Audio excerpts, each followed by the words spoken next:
I'm Radcliffe Cole, and this is a film about a moment. Let me tell you one thing. That was a moment.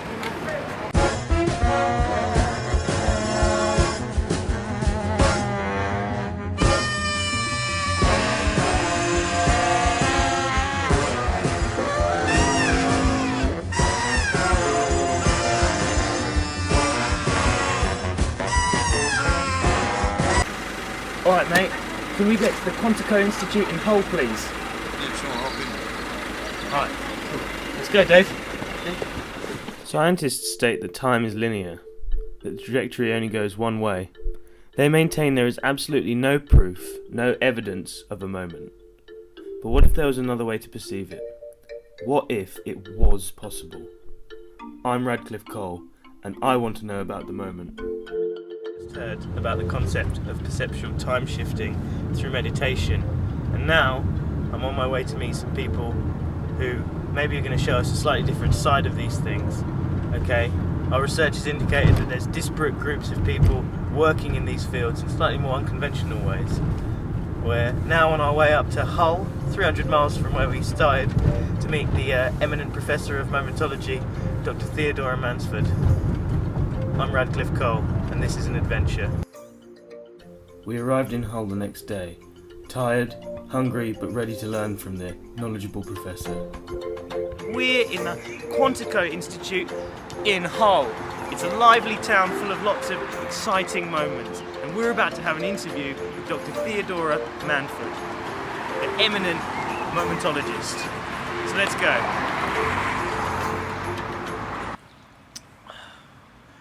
Tell you, Dave, waiting around for academics, it's not for me anymore. Losing interest. Oh, yeah. I did a professor once. Oh, really? Did you, mate? Yeah. Oh, I think she's here. No, I can't.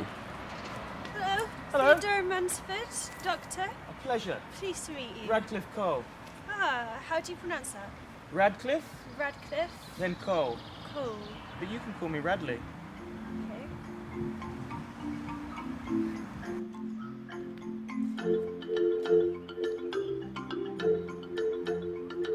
The delightful Professor Mansford invited us to her office where we could continue the discussion in a more comfortable arena.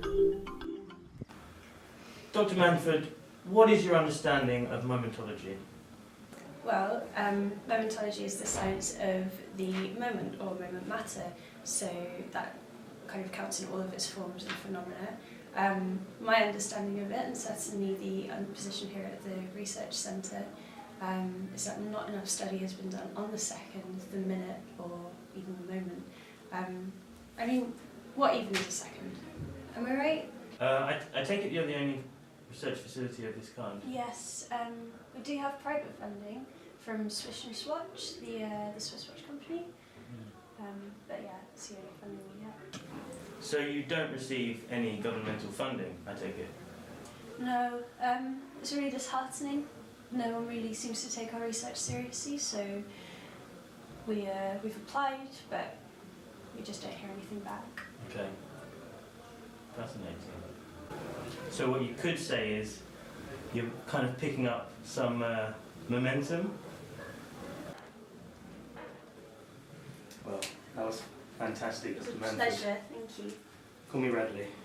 It was a pleasure, Radley. Thank you very much for coming and Thank finding you. out. Thank you very much. Really, Thanks. thank you. All right. Thanks. Okay, bye.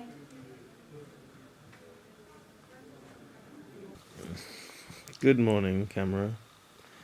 Okay, well, I just woke up and I had a heavy night of thinking yesterday about Dr. Mansford and the Quantico Research Centre, and I worry for it. The government won't give them any funding, the scientific community remains largely sceptical, and I believe in her work, but I wonder what the future for it is.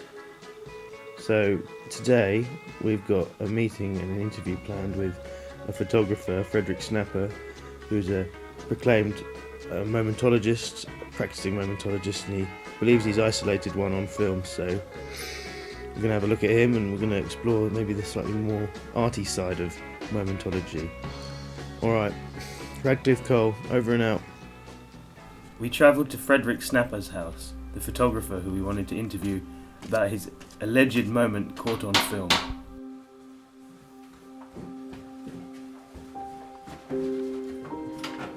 Hello? Hello, Radcliffe Cole. Hello, Radcliffe. Come in. Go upstairs. Oh, Go well. upstairs. Just make yourself comfortable. Just shut it. No. You have a wonderful home. Thank you. Oh, bloody shoes.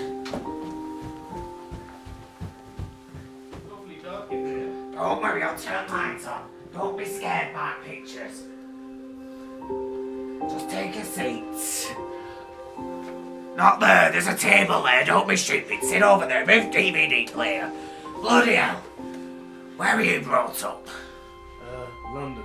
London? Oh, for silly beggars, London. Don't want to be in that London town. Oh, too busy. Just people up and down in tube. They don't know whether they're coming or going in that London town. Well, I'm a bit of a shutterbug, you see. For the last 24 years I've been a photographer, and then it was about 5 years ago. At first I thought it was dust on lens, but no, I'm pretty sure I'm the only person to have truly captured a moment on film. Wow. So, what is your understanding of the moment? Could be anything really. To me, I think it's a bit like rocket in water or sun on the horizon. Like I'm trying to explore that moment. It's only an attempt though, because I'm trying to freeze time so I can re-enter my memories. Oh, can you show me? Well, it's funny you should say that because...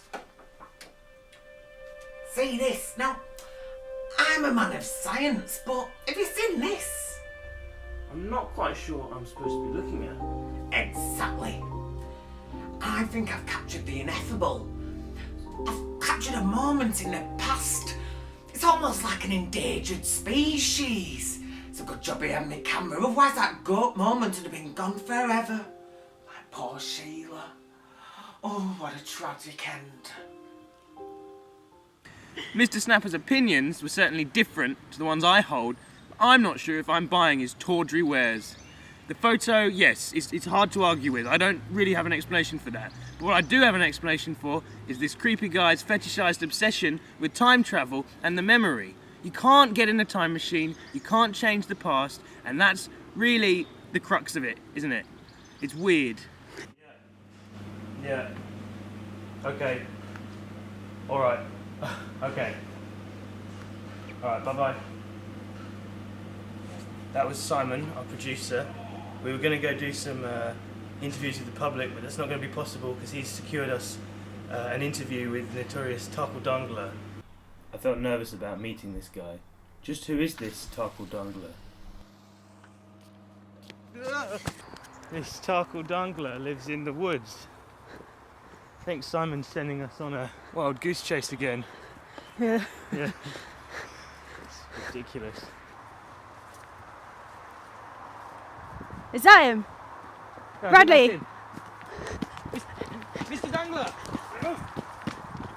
Mr. Dangler, please Go wait! away! Please wait, we're making a mockumentary about time!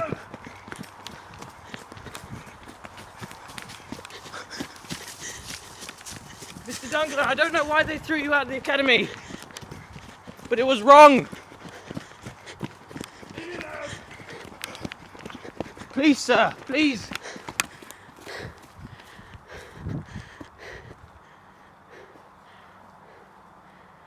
What do you want? I want to make a film about you. The Academy was wrong. You're brilliant. Okay, get the camera out. Get the camera.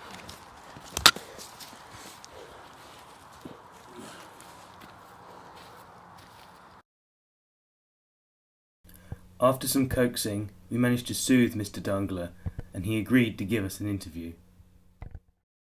I see you two are also on a quest. You gave good chase. I will give you this interview. Tarkle Dangler thank you for granting us the gift of this interview. Now, since you've become off the radar, you've actually turned into something of a cult figure and a success.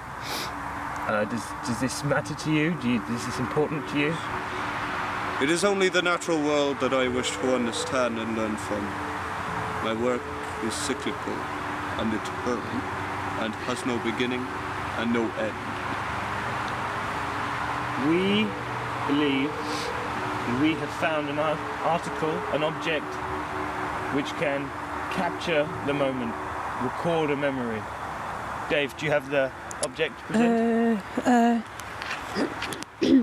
Yeah, cheers.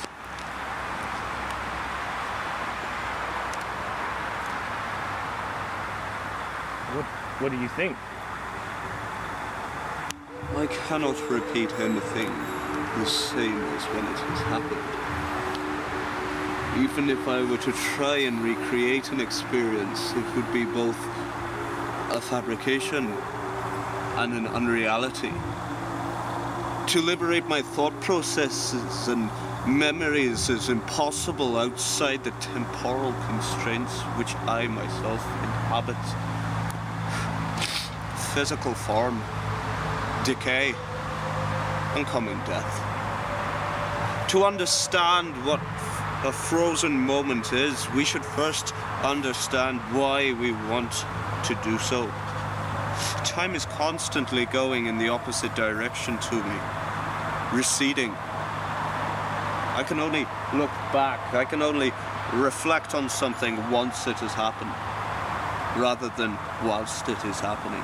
I can only experience something whilst it is happening. Can I experience a memory in the present? My own remembering of the experience clouds it. The only way around this is to film everything, to make the camera the divine documenter. The truth of the memory lies in the recording, within the frame, the cage. Fascinating. Thank you, Tarkle Dungler. Did you ever think it's astonishing how all the best moments only ever happen at night? No. At this point, Tarkle Dungler asked me to join him in a meditative ritual, which he asked we only film some of, as it would detract from its sacred quality. It was a surprisingly powerful experience. I was totally in the moment. Fade to black. Linda, she meant nothing to me. Linda, it's not like that. Well, what about Derek then? Radcliffe Cole. We're here at the Hemingsburg Institute of Time Management in Plymouth, England, to meet Dr. Marianne Naysayer and hear what she has to say about the moment movement. Okay?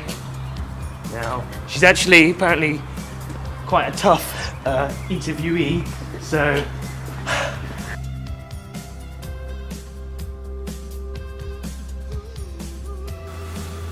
Radcliffe Cole. And you are? Well, we just met a moment ago. No, it's for the camera. Okay. My name is Dr. Marianne Naysayer, and I work here at the Hemingsburg Institute to disprove and debunk a lot of what we would call pseudoscience relating to momentology. So we believe here that it has led to an unhealthy and frankly dangerous obsession with the past, and it's our responsibility to work to disprove it. Ooh, very passionate, very aggressive. You're jumping right in here. Usually we do like chatty stuff. I'll match your energy. Okay, why do you think it's so terrible for somebody to want to recapture the past, to enter their own memories, to be part of their own past, to occupy a moment which is already gone, even if it was only in their heads? Why is that an issue for you in your place? You've said it all, haven't you? It's in their heads. I'm sorry, but there is no such thing as a tooth fairy. There's no such thing as Father Christmas, and there's no such thing as a moment. I don't know if you'd like to accompany me to my lab. Pleasure. As you can see, I have some graphs. This clearly depicts the passage of time. So you can see this is a start, this is its trajectory, and this is its finish, unknown, infinite, etc. You can see it does not bend back on itself. It cannot fold. It's linear. And that's it. That is the stance of the scientific community, the academic community, and that is what we're going to stick with. Well, I mean, that's all well and good. May I? But what if it went like this?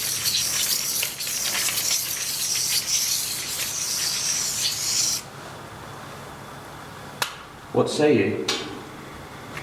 Well, first off, that's not scientific. Secondly, you've written a graph. Sorry. I feel like I have to hold a more rational and less colourful opinion because, frankly, it's just not useful for people to engage in that level of fantasy. Mr. Snapper and I are very good friends, and he's very useful in our filmmaking. He allowed us a copy of this. An image he took of a moment, isolated. It's just a flyer. Oh, it's a flyer! Dave, it's a flyer. We didn't get the picture. We grabbed the wrong thing. It was in the back of the bag. That was all there was? The other bag, not the one you brought. Oh, shit. Hey, wait, is that 50% off? Yeah, it's 50% off the hut. Oh, sweet, give it. It's nice stuff. Cheers. At this point, I decided to stop making the film. Dr. Naysayer's right, isn't she? It's all well and good to dwell on the past, and we're constantly influenced by what's come before us, and a prediction about the future is always mainly guesswork, whereas a thing you have experienced has some evidence. Of course we all want to go back to the good times, that relationship, that haircut, you were slimmer then, healthier back then. But if the camera can't be an honest recorder, how can you trust your own brain? Just remember, you're counting on your memory being factual, not emotional, and to be honest, you probably weren't doing that well then either. Radcliffe Cole, goodbye.